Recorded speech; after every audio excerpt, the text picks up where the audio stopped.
Welcome to the Sportscast, June 10th, 2019. If you haven't yet, please subscribe in all our channels, YouTube, Facebook, Periscope, and iTunes. And please leave a rating and a review. Will help us out tremendously. Tonight, Game 5, pivotal Game 5. Kevin Durant comes back for the Golden State Warriors going up against the Toronto Raptors. Will that make a difference? Will that help out Golden State? We'll find out, and maybe Justin Riley can tell us about it.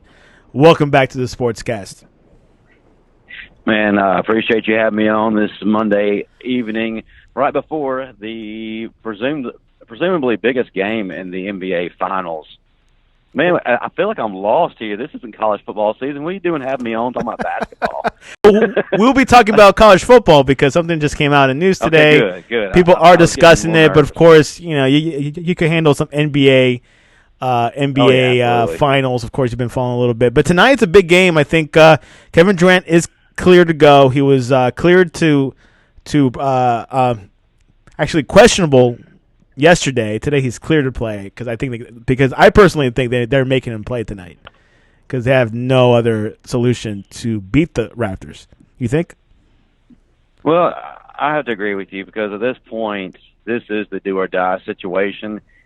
But you got to ask yourself the question, just how much of an impact can Kevin Durant be? Because, to be honest with you, I mean, he's been out this long for a reason. And that calf injury isn't something that just necessarily, heals up real quick. I mean, unless you have, Wolverine's healing factor. So it's just, what kind of KD are we going to see? Is he going to be able to actually be somewhat productive, or is he going to look like a walking zombie like Boogie Cousins? That's just the questions we're going to have answered. And to be honest with you, if Klay was 100%, Klay Thompson was 100%, I'd say they don't need KD at this point because I feel like the Warriors are more like the Warriors when it's the Splash Brothers run the show, followed by the incredible cast of role players. The big impact that I do see is that if Durant does play, and I don't know how many minutes he'll play, but he can cover Kawhi Leonard. Do you think that will put a stop to it? Well, the thing is, can he cover it? Because we don't know at what percentage he's healthy. Kawhi's playing at an extremely high level, and Kawhi's not hurt. He's able to be explosive. His mechanics are there. His mental focus is there.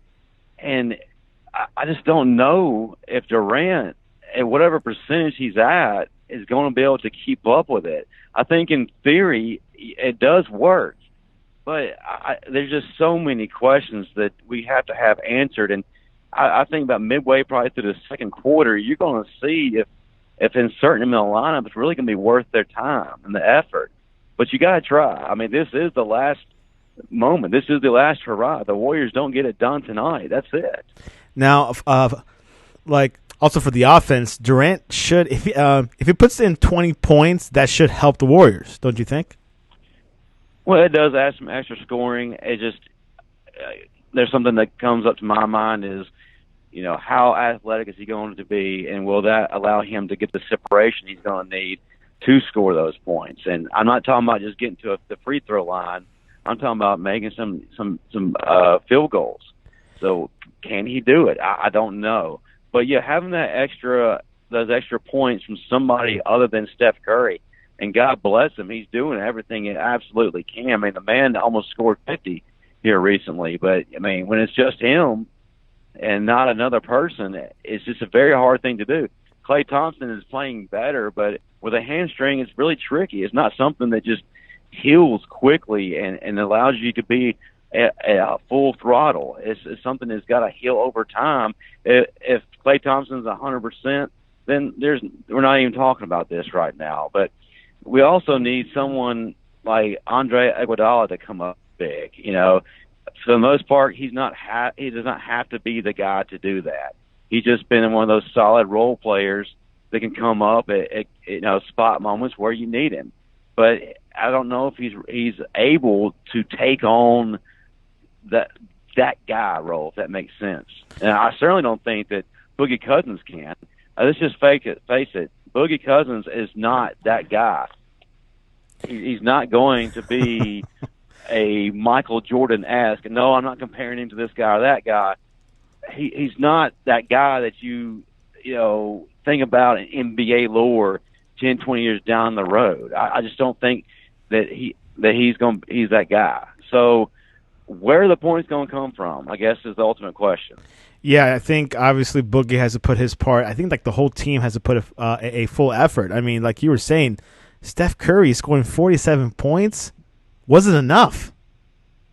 Not at all. And I just – it's really just sad to see the state of those guys out there like Boogie and Clay. Just Clay, I mean, I pass a little bit. He is playing more fluid and more athletic. But good Lord, Boogie Cousins looks like somebody from The Walking Dead out there at times. And it's just downright pitiful. But, yeah, Steph's got to have some help. And, there's some guys coming off the bench there providing some quality minutes and some points. But there's some young guys who just aren't ready to take on that role of hero yet. Yeah, I totally agree. Speaking about Jordan, Kawhi Leonard's play has been amazing. Some people were comparing him to Kobe or Michael. Do you think he's definitely lifted his style of play this past couple of games? Well, he's had to pick it up because he understands now that he is that Kobe type, that Michael Jordan type. In order for his team to ascend to the next level, and that's winning a championship, he's going to have to play at that level. And just kudos for the tremendous job and that he's done and the maturity he's shown. Because going into this season, you really didn't really feel like he was that guy, and there was some drama surrounding him. There's a lot of negativity coming in, but it seems that he has shed all that and shed the negative days of his youth and has become a different player, a hero of sorts for his team. I'm not going to compare him to Jordan. I'm not going to compare him to Kobe. I'm not going to compare him to LeBron. I'm going to say he's Kawhi Leonard. He is becoming that alpha leader that his team needs to win the championship. Sticking with the NBA, Tony Parker retired at 37 years old today, and he mentioned that why keep playing where he has no chance of winning a championship. What are your thoughts? Well, I completely agree, man. You got to understand, this is a guy that has played on a high level since he's entered the league, and every Spurs team that he was a part of, they were contending for the title. I mean, they were in the playoffs every single year, and it was very rare that they fell short of the conference finals. I mean, I don't think they really started descending from that stage until the later part of his time there when, he was starting to get a little bit older. But this is a guy that is used to competing for something more. And then he leaves that environment and goes to a place that just quite frankly doesn't. And it's just really hard to get motivated and to get up every day and just to, give the 150%, especially at the NBA age he is. And, he's, he's about our age about right now, but in NBA years, that's like being 50 years old. The body's banged up, it's taking this toll on him. And so the why is inserted in there. If he's not playing for a championship, if he's not competing for something more, why continue to go through that hell, Yeah, Tony Parker definitely in some memorable moments with the Spurs. He won. I don't think he won five, like all the 5 championships. I think he won in 4, but definitely had a great career. And I remember it was between him and Speedy Claxton for the starting point guard position. Remember that? Yeah, I do. And Tony Parker is a truly amazing player. He's a guy that you'll remember for a long, long time. And what he did in Santiago Spurs. San Antonio. I guess you're on my mind while I'm talking about this. That could be a good thing or a bad thing. Anyway, yeah, that could be a great thing.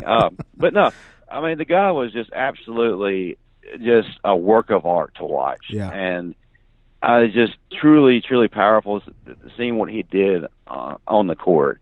And, when he went to do it in the NBA, he was competing, for a gold medal with his country. So it just didn't stop, man. It's a relentless competitor, incredible team player, just nothing but positive about him his entire career. And that's what you want. But yeah, and then he gets over there, and he's not quite the guy anymore. And he's having to compete for that starring slot, and that just kind of puts a little, I guess, downer on you, if that makes sense, because you're used to being the guy, you're used to competing for titles, and then it just all of a sudden, overnight, just changes. So it takes a little something out of you. We'll switch to college football this morning. Texas A&M defensive back Derek Tucker was arrested and charged with assault after hiding over tacos. He was released on $5,000 bail. What do you think about Derek Tucker? I want to personally thank him for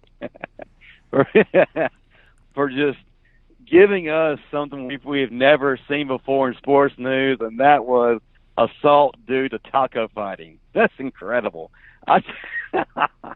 The words just can't come to my mind to the level of insanity this is.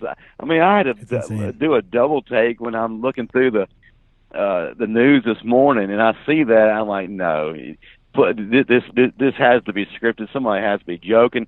But man, this is just beautiful. But on the other side of that, are you freaking kidding me, man? I mean, how ridiculous of a person do you have to be to get in an altercation over food? I mean, I wonder where the tacos were from. Was it Taco Bell or local? Well, I certainly hope it was I hope it was better than Taco Bell. I mean, my Lord. I mean, they're 50 cents for a reason. Anyway, I just feel that it better been an upper echelon restaurant of some kind, and it better been like for the last taco on Taco Tuesday. But I just think the whole thing is absurd, and to get in trouble over something like that, and to put a negative spin on your football team. Come on, man. I mean, I get college kids are going to do dumb stuff. Just don't do dumb stuff that's going to get you arrested.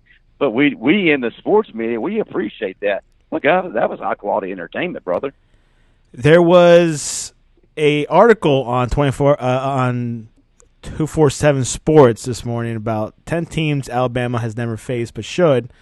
And, of course, Oregon Ducks was mentioned, Boise State Broncos, Navy Midshipmen, Purdue Boilermakers, Iowa Hawkeyes, Pittsburgh Panthers, Air Force Falcons, and so on.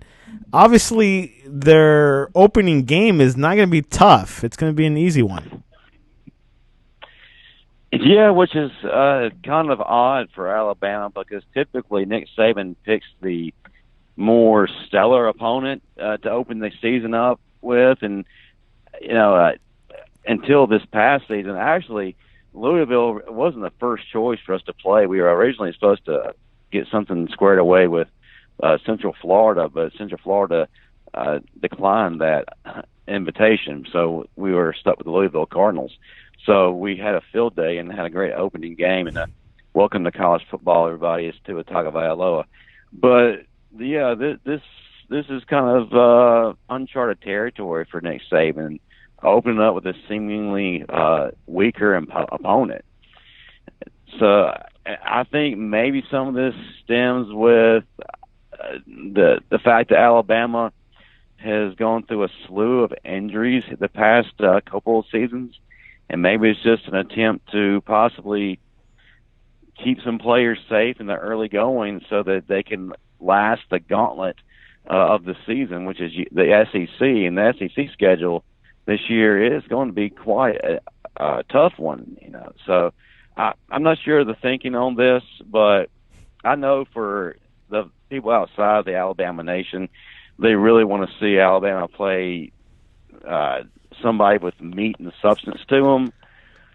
And also, too, they want to see Alabama go down. Let's just be quite honest about it. But this is something completely different. And like I said, those are my theories. I think that maybe it's just to keep some guys healthy in the early going so that they can go the distance this season. And what are your thoughts on that? Yeah, it's interesting because they typically have like a big national TV game for Alabama openers. I think they had Michigan last year or the year prior. And we had Michigan, we had Wisconsin, we had Virginia Tech. Virginia Tech was relevant. Yeah, really tough. Yeah, it's been somebody that everybody would turn on their TV sets to see because it was something worthwhile. Yeah, that's something to, sometimes you can't have the toughest games. Sometimes things are contractual. There's years ahead where you have a contract to play Texas A&M or something. Well, not Texas A&M, but, some big school. Here's their schedule. I know this is like in June, but, why not look at it now? They got Duke. They got New Mexico State, South Carolina, Southern Mississippi, Texas A&M, Tennessee, Arkansas, LSU, Mississippi State, WCU. I'm not sure what school is that one, and Auburn. Of course, they're always play last. So, yeah, it looks like a medium to good schedule to me. But we'll see what happens. I think that last school you mentioned that you didn't know quite who they were. I think they're one of those salon institutes or something. I don't know. Yeah, they're Western Carolina Catamounts. So it's one of those teams like Mercer and man. Yeah, heck yeah. Yeah. Well, they're good in FCS. They always play the easiest scrimmages right before Auburn for some reason. So and we always tend to allow that team to hang around longer than they really should, and it makes everybody in the Alabama nation nervous. And we start cussing on our TV, and then we go to church the next day and ask God to forgive us. Big Alabama recruiting news this week. Nick Saban and company landed commitment number 19 on Sunday morning as Demoy Kennedy announced his decision to roll with the Tide after having a standout performance at camp on Saturday. The 4-star linebacker from Theodore, Alabama, says it came down to Alabama or LSU. Don't know if you know much information about him. All I know is it's pretty big. To be honest with you, I am pretty excited about that. But what really caught my eye last week is someone we do not have a commitment from yet, and that is one of Deion Sanders' kids. Yes. He took a visit this past week in Tuscaloosa, and unlike his father, he plays quarterback. Right. Quite a talented kid, and I got pretty excited when I saw him come through Tuscaloosa, and it's giving us something to possibly look forward to. Man, I would love to see prime time in Tuscaloosa. So that really caught my eye more so than the linebacker commitment, which I should be more excited about that. But that's what caught my eye, so that's what I'm going with. Yeah, which we don't know if he'll be starting. Well, he won't be starting next year, but or 2 years or 3 years from now. But there's a lot of Tua's brother. He's also in the mix already, so it's going to be quite challenging. Well, yeah, the cupboard is definitely not bare because we've got quite a list of players at quarterback, at wide receiver, at running back. So, to try to convince another kid at those positions to come in, it's going to take some pretty amazing convincing on Saban and the coaching staff's part to get that player there. So, I mean, it might be tough sledding for us, but it's a good problem to have, I think. Yeah, definitely. I've never seen Alabama with a deep quarterback bench, so it's for sure looking very positive. And let's just be honest, some of those guys, more than not, they probably won't stay there for the long haul,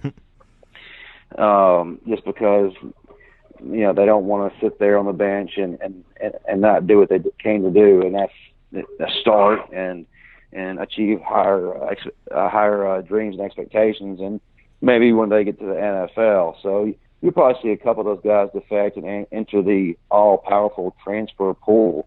But, that's what we'll have to see come the end of the season. This past weekend, David Ortiz, he's a former Boston Red Sox slugger, was shot, but he is fine after doing surgery. A person came out from the street and shot him in the back and went through his intestines and I think to his liver, but he's doing well.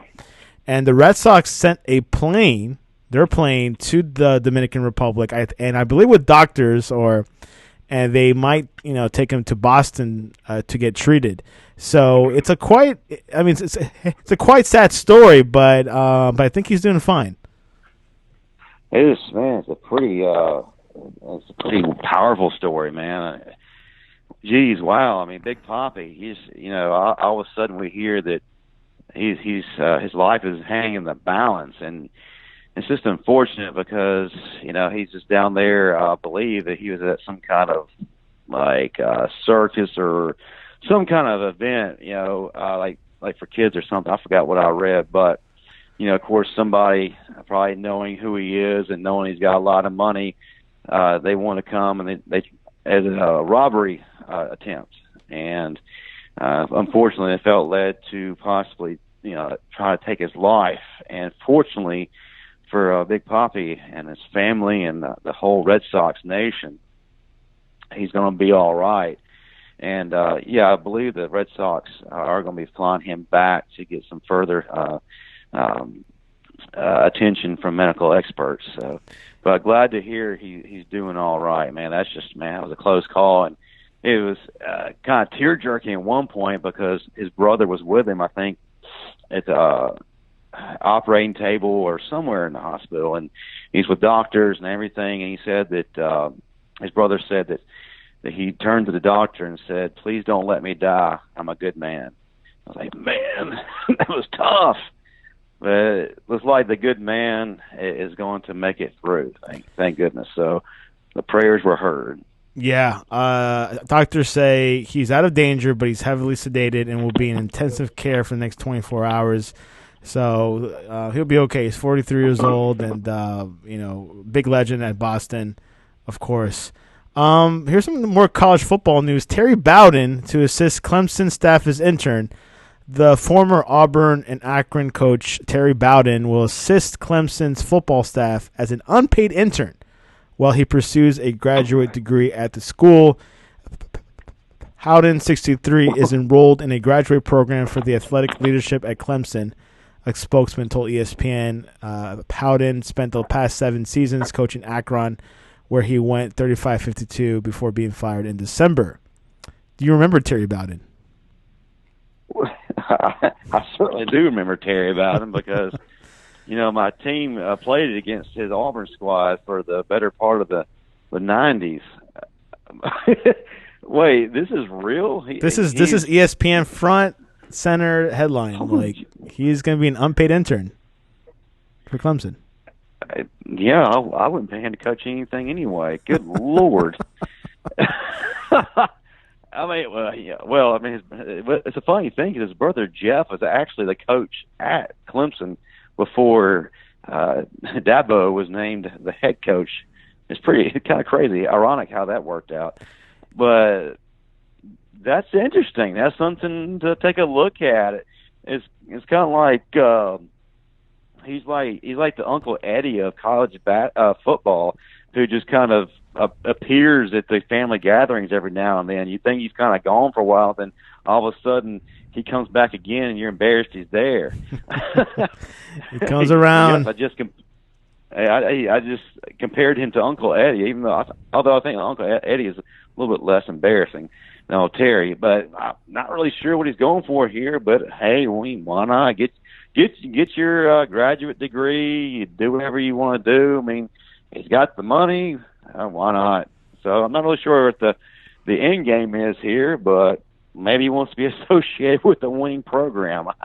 Yeah. Well, he picked a good one. And probably help out Clemson win another championship. We'll see. I don't think it's going to be because of him, but that's a good thought anyway. Anyways, anything else before we head into game predictions? Let's see. What else is going on in the sports world right now? Training camp news. If y'all didn't see my article here recently, up in Boston, since we're going to stick with Boston here, former Tide running back Damian Harris is actually showing out right now and turning the heads of the coaches. He's proven himself to be quite versatile. Coaches are really loving the fact that he can catch the ball very well out of the backfield and has been very very good in the passing game, working with Brady as well as backup Jarrett Stidham. And that's something that the Patriots did not really have other than from White last year. Michelle exactly wasn't the best of the catchers out there. And they need someone, an extra set of hands, because of the fact they don't quite have the depth they're accustomed to at wide receiver. So it's going to be interesting to see where Damian Harris fits into the offense this next season. And from what they're saying, it looks like he's going to have quite an extensive role. So Alabama fans, that's something to be excited about. That's quite interesting. Minicamp begins next month? Yes. So they had the OTAs here recently, and they had a 3 or 4 day mandatory mini camp. But it wasn't the big mini camp. So, but excuse me, Damian made the best of what he had. Interesting note: Sony Michel was out and not participating due to some kind of undisclosed reason, and Damian had the bulk of the workload, even more so than some of the veterans that were there. So that's kind of an interesting thing to follow along. There you have it. As we move forward towards the preseason. Preseason's coming out. College football's coming out. We're all prepping for it. It's only 2 months away, I believe. About 2 months. A little bit more than 2 months. Can't get here quick enough. Yeah, exactly. Now I'm ready to see Terry Bowden do things. No, I'm kidding. All right, let's head into game predictions. Let's start with hockey. Who do you have? The series is tied 3-3 between the Bruins and the Blues. Game 7 is in Boston. Who do you got? People still watch hockey? People still watch hockey. I'm watching a little bit, actually. Watching a little bit. Just a little bit. I mean, sorry, hockey fans. I'm sorry, hockey fans. I can't help that the AAF got more viewers than you did. Ooh. And so does WWE, AEW, women's softball. Okay, I'm sorry, I'll stop. Anyway, I'm sure we just lost a whole demographic right there with that little comment. I don't think we've ever had any hockey fans approach us. So we're good. As far as I know. Unless they want to, okay, cool. watch reruns. All right, we'll do it. So, all right. Let me get my ADD on control here. I think Boston's got it. Go ahead. Oh, Boston. Yeah. Did you? Oh, okay. Yeah. That was like a quick sneak. Yeah, Boston's gonna win. Type of thing. Type of answer. Yeah. I'm gonna go for Boston. They played on Wednesday night. The reason why we're predicting it today because you won't be here tomorrow or Wednesday. And finally tonight, the big game, the Golden State with Kevin Durant versus the Toronto Raptors. Game 5. Okay. First of all, I'm gonna go with what I want to happen. And excuse me, and I want Golden State to win this game tonight because I want this to be a series. You know, I don't want to see I'm not a Golden State fan by any stretch of the imagination, but I don't want to see the quote unquote Golden State legacy be tarnished and come to an end with a resounding thud tonight. Because their team, and no fault of their own, has been injured. I just don't want to see a champion go down that way. You know, we didn't see the end of the Bulls dynasty that way. We saw them go out full strength. No one beat them. They went out on their own terms, had everybody healthy. Well, they were able to win those titles year after year, you know. And it's one thing to for the legacy to come to end when you're at full strength, and it's another thing for that legacy to come to an end when things just aren't right. And things aren't right. And let's just be honest, man. Once this is all said and done, a month down the road, if they do lose tonight, there's some serious doubts about the Warriors being able to retain some of these players. Yeah, and I just don't want to see it come down to that. To that, you know, comes down to tonight. It does come down to tonight. Yeah. But the reality of it is, the Raptors are just they're I'm not trying to take anything away from them. They're making the best out of a situation that is in their favor. Right. They've got the players to do it. Kawhi's playing at a high level, so is Siakam, and I think they should do it. Now, what they got to do is put it away in the first half. What their formula has been for the past several games is in the first half they tend to let the Warriors stay within arm's length and striking distance, and they're never quite out of the game. What they got to do is just kill that wounded animal early, and then just finish it and claim the title. The only thing that I just really hate about this, other than what we just talked about, though, Santiago, is a lot of people may, unfortunately, put an asterisk by this championship should Toronto prevail. And I don't want that. I don't want that to take away from something that's so special. You know? Yeah. Reminds me back. Yeah, I mean, kind of reminds me back in 2004 when the Detroit Pistons beat the Lakers, but people were talking about, wow, how did the Lakers lose the series? You know, so this is very similar where it's like, you know, the Warriors wasn't all there. They weren't 100%. It was just Steph Curry and of course Clay and KD were injured. So what if they were 100% healthy? It would have been different, of course. But yeah, it's definitely will put a cloud on the Raptors. Like, they won because it just everything favored for them. And you just don't want that, man. I mean, you want the Raptors to establish themselves an incredible legacy and a foothold in the history of the NBA in a positive way. You don't want the what-if scenarios to associate every conversation, you know, from here forward about this series. Yeah. So who do you got tonight?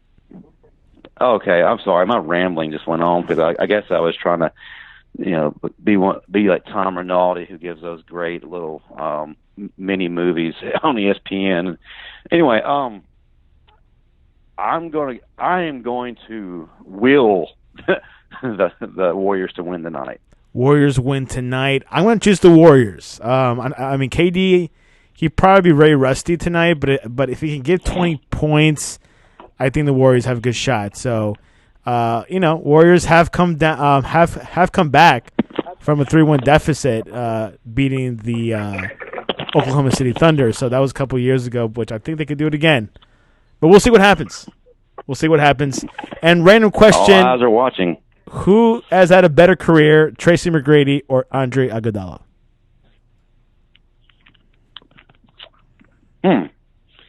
Man, I gotta go with T-Mac, man. I just think that he was able to accomplish a lot more. Are you going basically like statistic-wise? Or are you going, you know? That's up to you. It's up to you. The body of work. Come on, man, don't do this. Because we're looking at Iguodala, who had an NBA, you know, had an NBA Finals MVP, and of course he's won 3 championships. McGrady has neither. So it's quite interesting. It's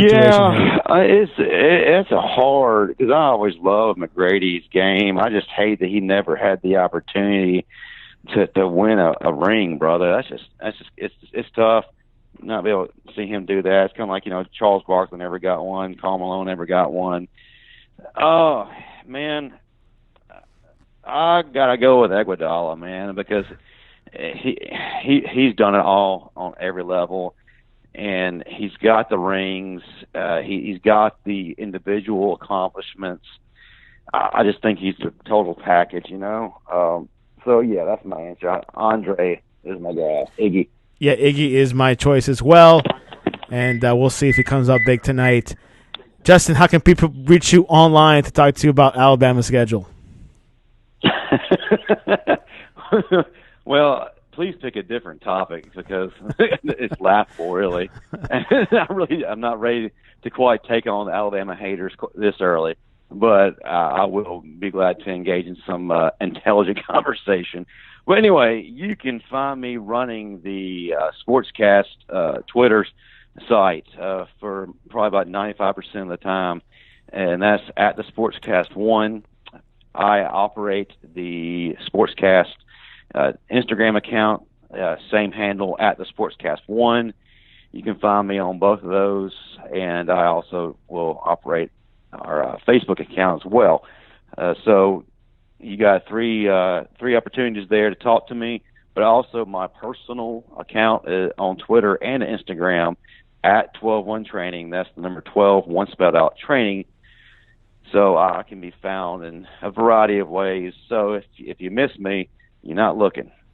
And there you have it. Of course, follow us on thesportscast.net or on Twitter at thesportscast1. We'll be following the NBA Finals throughout tonight. And, of course, if it goes on at Game 6, will probably be on Wednesday, if I predict, if not Thursday.